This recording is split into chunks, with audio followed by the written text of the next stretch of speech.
Hello student, welcome to my channel. तो जैसे कि हम भाग 4 के बारे में पढ़ रहे थे, तो आज हम आगे के आर्टिकल्स के बारे में पढ़ेंगे भाग 4 में। तो आज हम पढ़ेंगे article 44, article 45 and article 46। 3 articles को हम क्या करेंगे, यहाँ पे कंप्लीट करेंगे। ठीक, आर्टिकल 4 में क्या कहता है?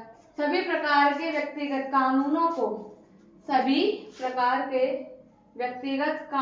को प्रतिस्थापित करके राष्ट्रीय एकता, धर्मनिरपेक्ष और लैंगिक समानता को बढ़ावा देना। ये किस में दे रखा है?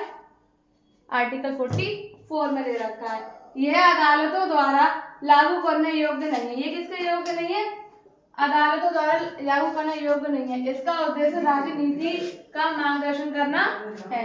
इसका उद्देश्य क्या है? राजनीति का मार्गदर्शन करना है। जैसे धर्मनिरपेक्ष जो राज्य होते हैं, राज्यों को धर्मनिरपेक्ष बनाना। जैसे इसमें कोई भी धर्म का वो ना होगा कि ये इस धर्म से, ये इस धर्म से, इस धर्म से हैं। सभी हम लोग एकजुट रह के रहें, एक तो मिल के रहें, कोई भी धर्मनिरपेक्ष ना हो। आर्टिकल 45, आर्टिकल 45 में क्या है?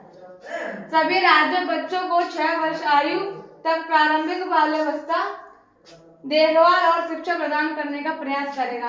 ये तो होता ही है, भारत में भी होता है कि सभी राज्य सभी बच्चों को 6 वर्ष की आयु तक प्रारंभिक बाल्यावस्था, देखभाल और शिक्षा प्रदान करने का प्रयास करें। 2002 में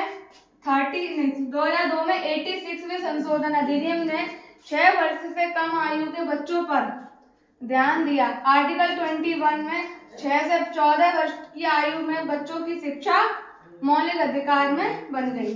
बच्चों की जो शिक्षा है ना, वो किसमें चेंज हो गई? मौलिक अधिकार में। जिस 6 साल से लेके 14 साल तक के बच्चों को क्या है? मौलिक अधिकार है, उनको शिक्षा मिलना उनका क्या है? मौलिक अधिकार है।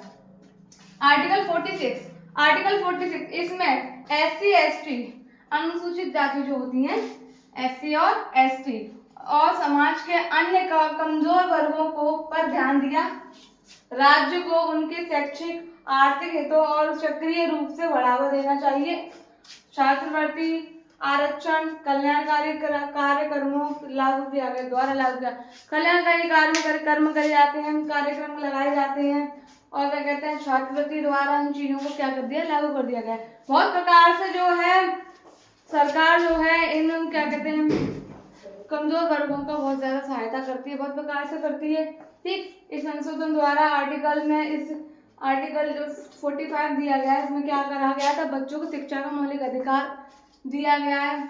और प्रारंभिक जो चीजें होती हैं 6 वर्ष तक, उसको कौन देखता है? सरकार देखती है, किसी बालक की या किसी बच्चे की।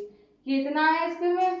अब आगे देखते हैं इसमें क्या होता है। ठीक, तो इसका नेक्स्ट वीडियो आपके पास आएगा कल। तब के लिए थैंक यू। आप इसका स्क्रीनशॉट ले लीजिए, जो भी समझ में ना आए वो मुझसे पूछ लीजिएगा। Thank you.